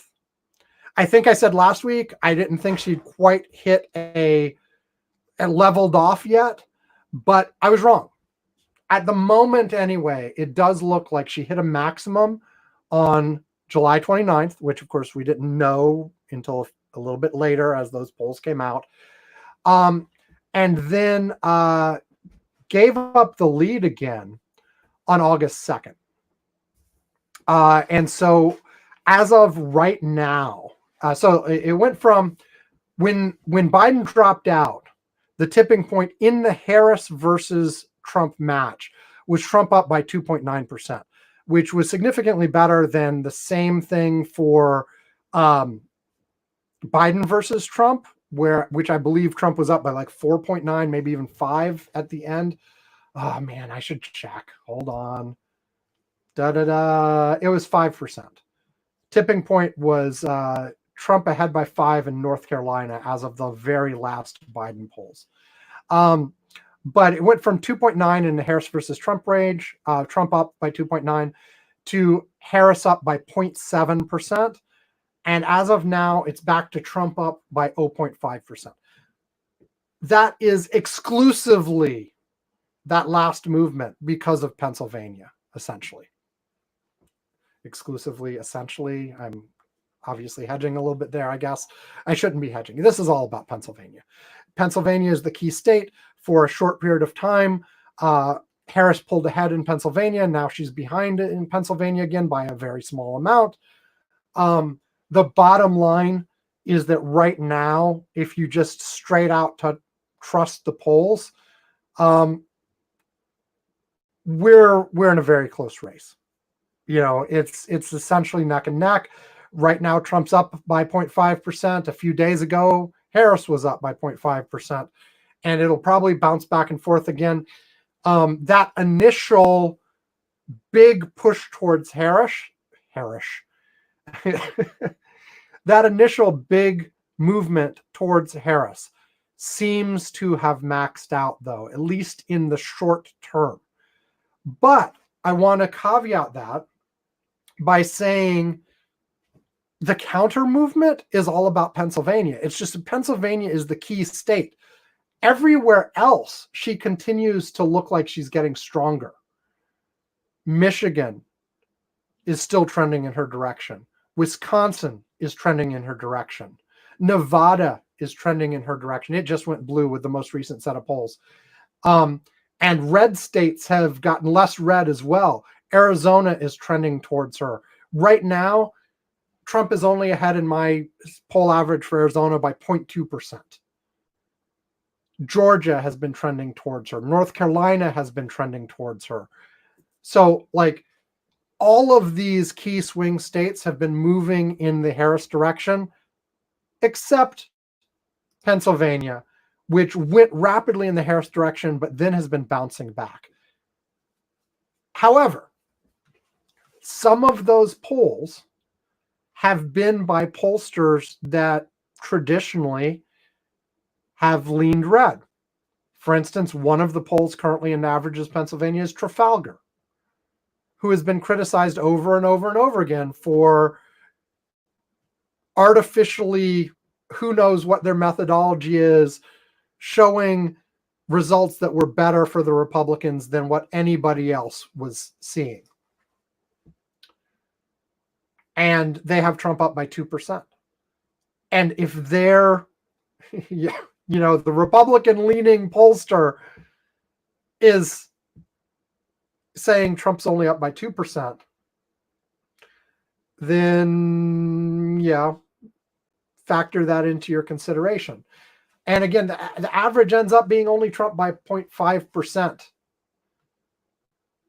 And so that could easily move back. Right now, there's one of the 5 polls I include in my average right now. One has Harris up. It's one of these that released multiple versions, depending on whether you're looking at likely voters, registered voters, head-to-head, or with third parties attached, whatever. Range from Harris up by 2 to Harris up by 4, depending on which of those combinations you like to look at. Meanwhile, we have Trafalgar. That was Siena, by the way.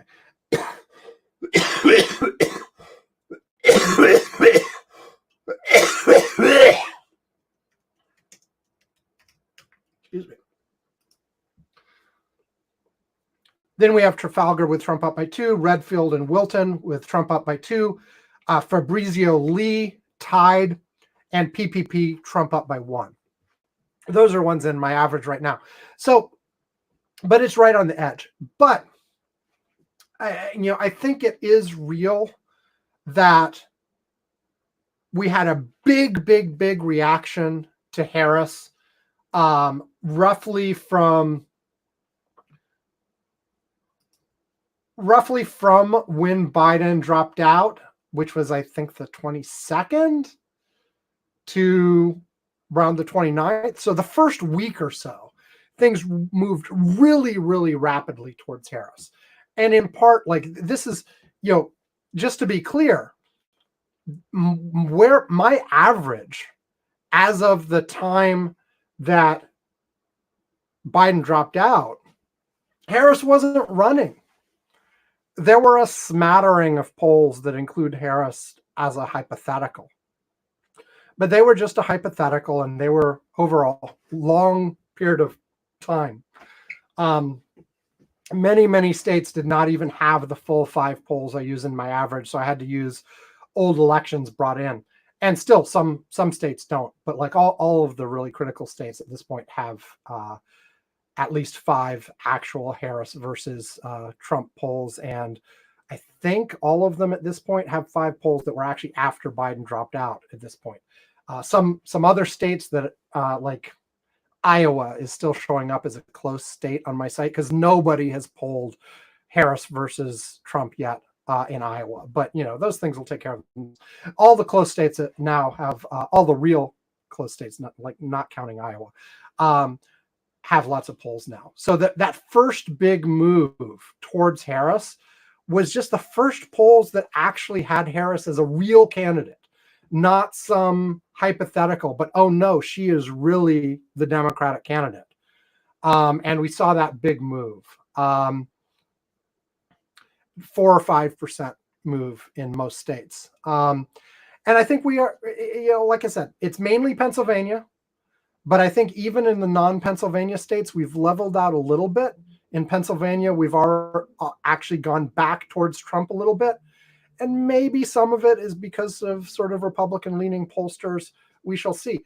But here's the thing.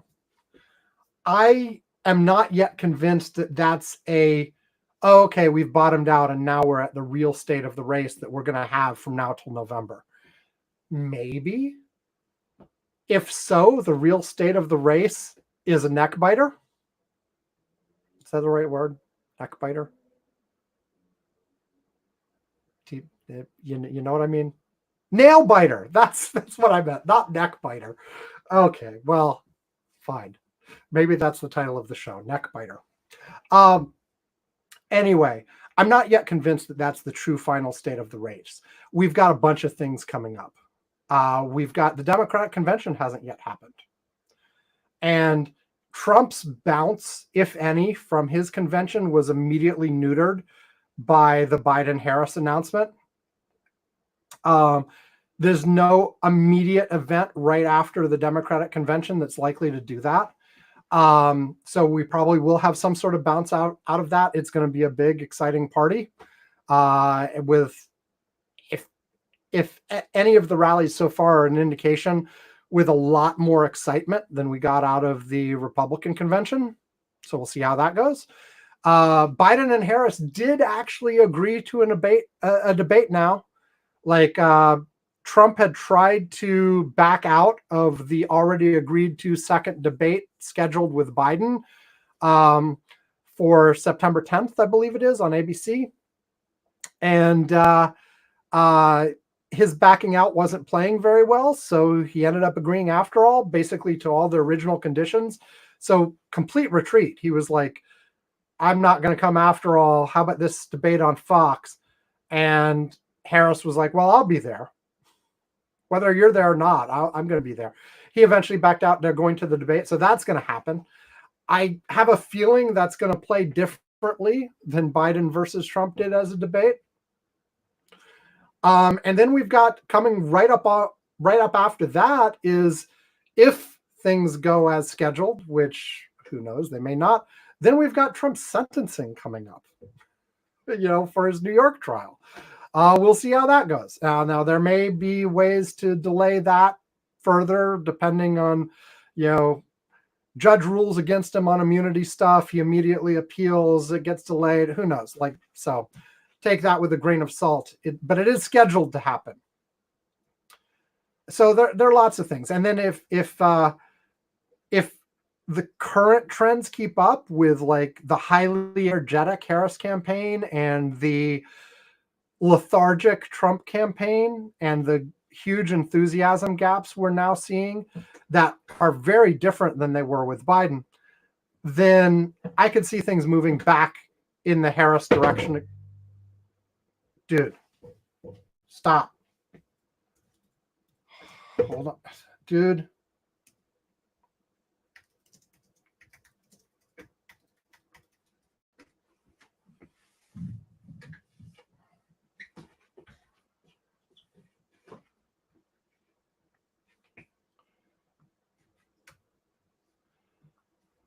Then I could see things moving back in the Harris direction.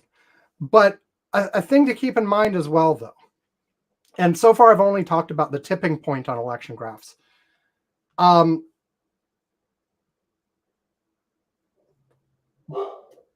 Dog.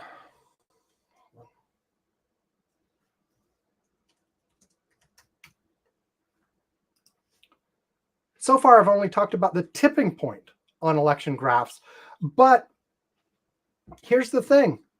Compared, like right now we have Trump ahead by 0.5, which, okay, squint a little and call it a tie. Trump's a little bit ahead, but call it a tie. At this same time in, what did I say? We're 87 days before the election. I said 87.1 before. Now it's down to 87.0. Because I've been talking for a little while. I haven't been talking for a whole tenth of a day, but rounding, blah, blah, blah. But anyway, on this exact same day, 87 days before the election, we have Trump ahead by 0.5. But in 2020, Biden was ahead by 5.1% in the tipping point at this time. And in 2016, Clinton was ahead by 6.0. So right now, Harris is still 5.5 to 6% behind where the Democrats were in the last two elections. And obviously in 2020, Biden won, but just barely. And in 2016, Clinton lost. So when speaking to potential differences between where people are polling 87 days ahead of the election to the actual results, in those last two cycles, obviously the final results were a lot more Republican than where polls had things at this time. And Harris is way behind those paces. Still, even though she's doing significantly better than Biden was, she's still significantly behind the pace of those last two elections. And so there's a lot of excitement on the Democratic side right now, but this is by no means at the spot yet where you can say Harris has got this. She has pulled ahead in national polls. She's only slightly behind on my election graphs thing based on state polls. The betting markets now have her ahead. Let me just check election betting odds right now, just real quick.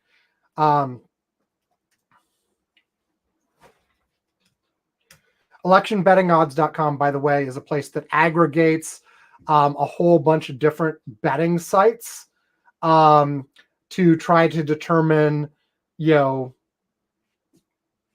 aggregate. They aggregate Betfair's, Smarkets, Predictit, and Polymarket, apparently, which are a bunch of like political betting sites. Anyway, right now they have Harris's chance to win at 52.9%. And Trump at 44.8%, and then a whole bunch of other random stragglers, as I guess people think what would happen if a meteor hit both candidates and somebody else had to run.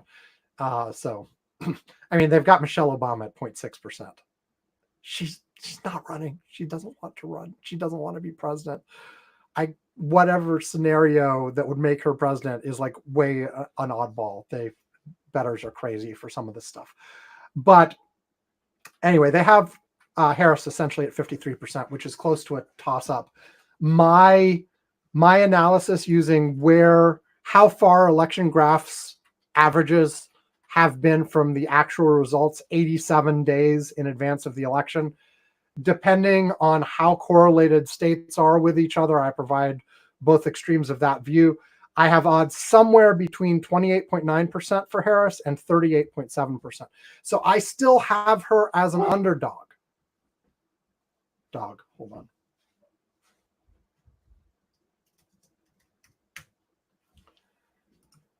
So I still have her as an underdog. And the reason for that is exactly what I just said. I take into account 2008, 2012, 2016, and 2020. But on aggregate, looking at all of those, polls have underestimated the Republican. And so I essentially assume that, okay, they're still underestimating the Republican, which would mean that, hold on.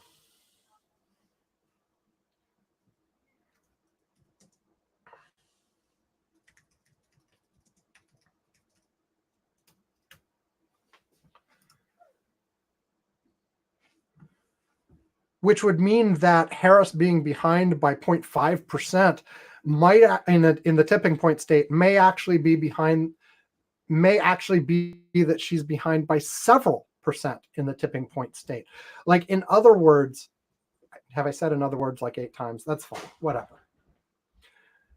Bottom line is, my analysis sort of says, hey, gotta assume polls are underestimating the Republicans in the close states again, which means if it looks like it's neck and neck, the Democrats actually behind. And so the Democrats, and yes, me, and Harris, et cetera, should not actually think or act like they're ahead unless they're ahead by a lot. Not right on the edge. Right on the edge, you treat like you're behind. And maybe the polls are wrong in the opposite direction this time. I've talked on this show before about a variety of reasons why you might think that. I've talked before about the how special elections have gone since the midterms, and also have generally underestimated the Democrats or the Democratic position on referendums. And we've also talked about maybe pollsters are overcompensating for their errors in the last couple of cycles. We've talked about, look, there are a variety of other things. You can come up with all kinds of reasons why, hey, the polls are probably wrong in the opposite direction this time. But again, there's so much room there for motivated reasoning where you look for reasons why the Democrats may actually be in a better position than the polls indicate rather than in a worse position than the polls indicate. And I'm just like, let's just look at the data from the previous years, use that assumption. Polls are going to be wrong, and they have been wrong in the opposite direction before. It's not like they always underestimate Republicans. They sometimes underestimate Democrats. They underestimated Obama in one of the 2 years. I always forget which one. But, so, yeah. So Harris is doing a lot better than Biden, and it's close to a toss-up. Even like my odds, like I said, I think are between 28.9 and 38.7% chance for Harris. And I think we're probably really closer to the higher end of that range than the lower end, because polling error, the same pollsters are polling all the close states. And if they have a systematic bias, it's probably going to apply to all the close states. So I think it's closer to the uniform swing probabilities than independent states, which means it's closer to the 38.7 than it is to the 28.9. So, and round the 38.7, we're basically talking a 40-60 race right now, which is close to a toss-up. Trump slightly favored, but we're basically talking, this is not a race that anybody has wrapped up. Either side could easily win right now. And so and Harris is doing great so far, but there's no letting up the gas. No letting up the gas at all. They have to keep this momentum through to November and hope that Trump stumbles some more, and hope that the Democratic enthusiasm brings a lot of people out to vote who wouldn't otherwise, while demoralized Republicans stay home. Basically, that's the formula here. And that formula looks good right now. You know, I'm hearing more and more anecdotal stories of people who voted for Trump in 2016, 2020, or both, who are now at least thinking about Harris, some of which have flipped all entirely, but who are at least thinking about it. That's anecdotal, you know, treat it for what it is. But you hear a lot of that. I've seen people talking about how the overt signs of enthusiasm, like people driving around with Trump flags on their truck and stuff like that, is a lot less than it used to be, even in the reddest of places, where, you know, those may still be Trump voters, but the enthusiasm is flagging. So we'll see. Anyway, that's the state. I probably should do another election graphs post soon. I don't know if I'll get to one this weekend or not. I did one at the 100-day mark. So that'll be 2 weeks tomorrow, I guess. Can I do my math? I think that's right. I don't know. Maybe not. I don't know. Sometime I should probably I need to be doing them more and more rapidly as the election approaches, but I don't have it in me quite yet to do it weekly, or even every 2 weeks seems like, I don't know. Of course I can do them more rapidly. If I do them more frequently, I don't have to do as big a post. I can do something quick, but I don't know. I'll make another post sometime. I don't know when. This weekend or next week. I don't think I'll let it go past next weekend, but we'll see. Because there have been exciting developments. Harris took the lead, then she dropped it again, then whatever. I don't know. Like, I expect at this point it's going to go back and forth a few times before things stabilize more. But we'll see. Okay, that's it. You guys know the drill. Election graph. No. I keep doing that. Electiongraphs.com. Yes, look at electiongraphs.com. All kinds of good stuff there. But no, curmudgeons-corner.com. You can see our archives. You can read transcripts of recent episodes. You can find all the ways to contact myself and Yvonne. And you can link to our Patreon, where you can give us money. At various levels, we will mention you on the show. We will ring a bell. We will... what else will we do? Send you a postcard, send you a mug, and at $2 a month or more, we will invite you to their Curmudgeon's Corner Slack, where Yvonne and I and others are talking throughout the week. It's a lot of fun. The more the merrier. Please join us. Oh yeah, I said $2 a month. Did I also say, or just ask us? I usually say that. If I missed it, or just ask us, we'll let you. And also, I haven't yet added a link to that site, but I mentioned earlier, youtube.com/ very, very exciting,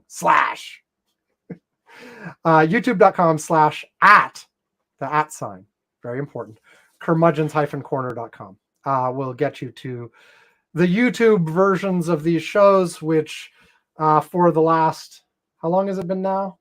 This will be the fifth.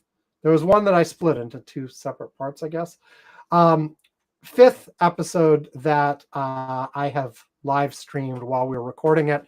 So you can get the unedited with all the ums and ahs and long pauses while I look things up, pauses while the dog is barking or Alex interrupts me, etc. All coughs, all kinds of things that get edited out of the audio version usually. Yeah, go check it out. Subscribe. click the notification bell, and eventually I'll add a link to the website for that, but I haven't yet. What else is left here? I usually do a whatchamacallit, a thing from the Slack. Should I do a thing from the Slack before saying goodbye? I guess I should. It's tradition, although usually Yvonne does that. Oh, I know what I'll mention. I don't have a whole topic on this, but it's worth noting and making sure it's there. We have not talked about the war in Ukraine for a long, long time. This last week has had a significant development. Well, two significant developments I'll mention. Number one, the Ukrainians have invaded Russia now. Now, for a long time, they've been sending drones into Russia proper, attacking various military installations, things along those lines, with drones and missiles and all kinds of other stuff. But they have done a ground incursion into Russia, and not just special forces doing random little sabotage over the border, which they've done before, but they're actually taking and holding territory. As of the last update that I saw, they'd taken about 45 square miles, including a couple settlements and villages. They've got Russian forces retreating from those areas, civilians retreating for those areas. They're taking POWs as well. And meanwhile, Russian forces have had to move from other parts of the battlefield, from inside Ukraine, have had to pull out in order to go defend Russia proper from the Ukrainians. And apparently the target of this, like, unlike the Russian invasion of Ukraine, there's no, at least as far as I know, at least as far, hold on.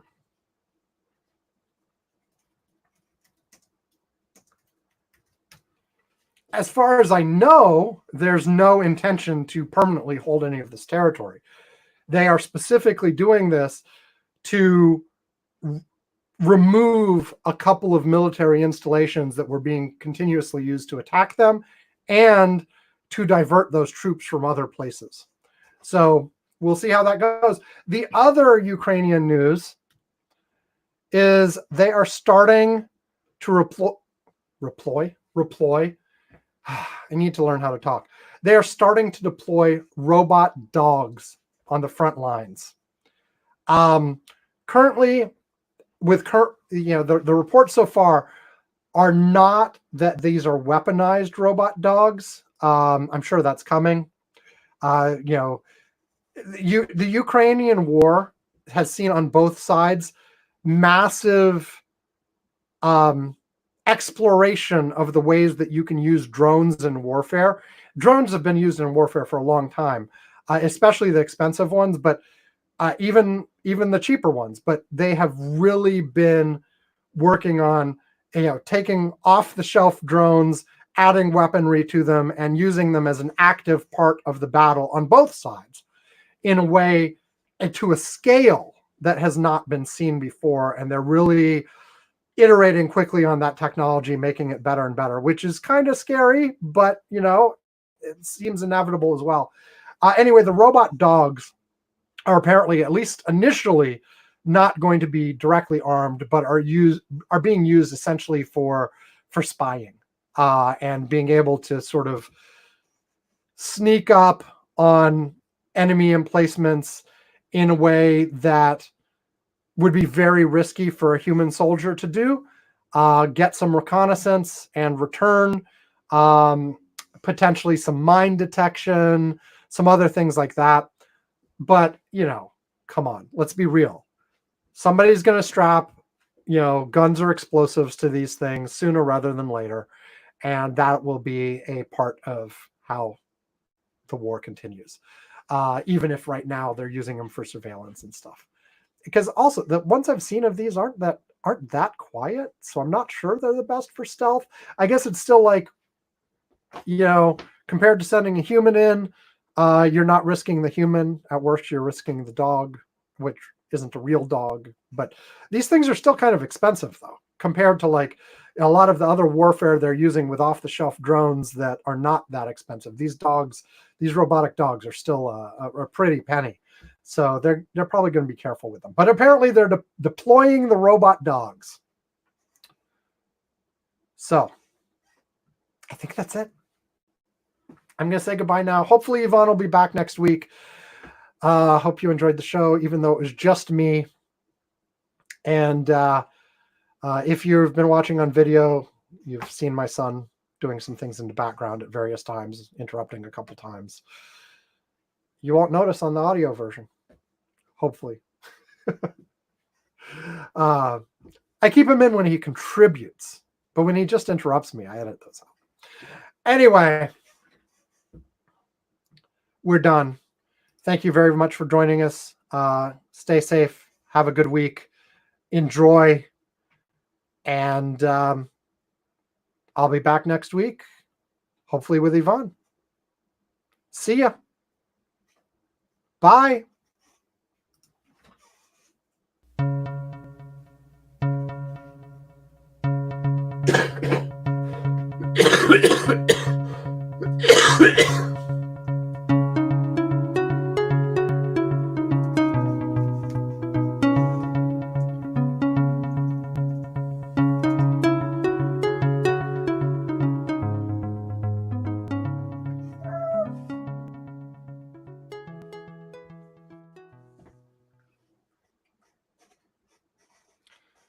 Okay, I'm going to hit stop now.